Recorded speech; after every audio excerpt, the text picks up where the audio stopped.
If you guys are wondering why my voice sounds a little bit weird, it's because I have a cold and have for the last couple of days, and so that's why there also haven't been any recent videos. But today we have a very special box here from the guys over at headphones.com that it contains a bunch of products from Rupert Neve. Now, if that name sounds familiar, that's because it should.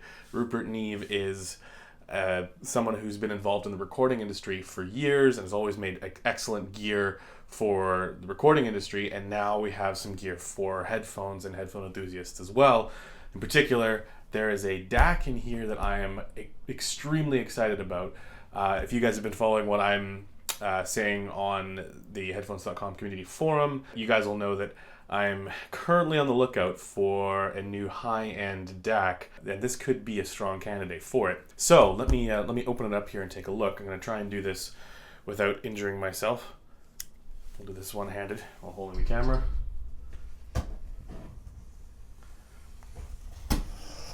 Now you guys might already know a little bit about this this DAC that I'm about to show you guys, but if you guys are wondering, this is one of the very first units to have left the factory, and I know you can get them from headphones.com, but they will be either available once this releases or they will be available shortly. This is a newer version of one that they actually released some time ago. I'm going to get rid of all of this stuff. So you can see this is the DAC amp unit. It's a DAC amp combo, and so that explains also why it's quite large. But let me just get this out of the box and we'll take a look at it here in a second. Okay, so now that you guys have seen what is possibly the most professional unboxing video you've ever seen in your life, let's take a look at these units. This is the Fidelis.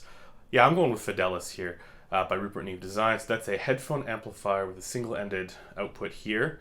And then this guy, the big one, which I am super excited about, is the Fidelis DAC and headphone amplifier.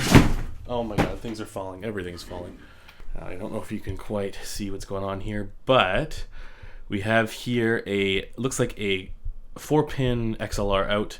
We have a single-ended out, and then we also have a Pentacon connector. That's interesting. Now, I'm led to believe that the Fidelis DAC does use an AKM chip in there for the DAC, but I'm not sure which one it is, and I'm hopeful that it could be something other than the AKM 4490s. But even if it is the AKM 4490s, I mean, they're in like everything for good reason. It's always in the implementation of the DAC. So what we'll be doing here in a little bit is I'll be comparing it to what I'm currently reviewing, which is the iCan Pro, which is over here.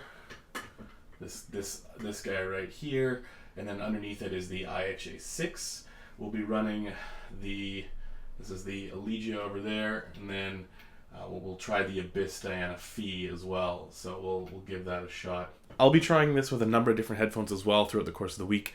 There's a Sennheiser HD820 I'll be using to try out the Pentacon connector there, and then we'll also be comparing it with my trusty AudioQuest Night Owl. And if you guys aren't aware, that headphone is totally different for every source that you put it on. Think what you want about it, but it is a really great headphone for testing out different source gear and equipment. Unfortunately, my lighting is all on the wrong side for this, but that's okay. This is the volume knob here. Super smooth. Like the color too. I'm just gonna put you down here for 1 second. Let's see what it looks like from the back.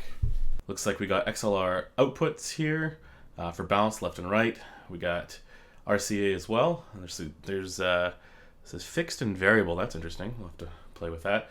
And then we also have looks like for inputs, again, RCA, and we have XLR. And then we also have coax, optical, USB filter options, which that'll be interesting. And then firmware update and power. And then with this guy here, this one I can pick up in one hand. This is your balanced left and right, and then your RCAs.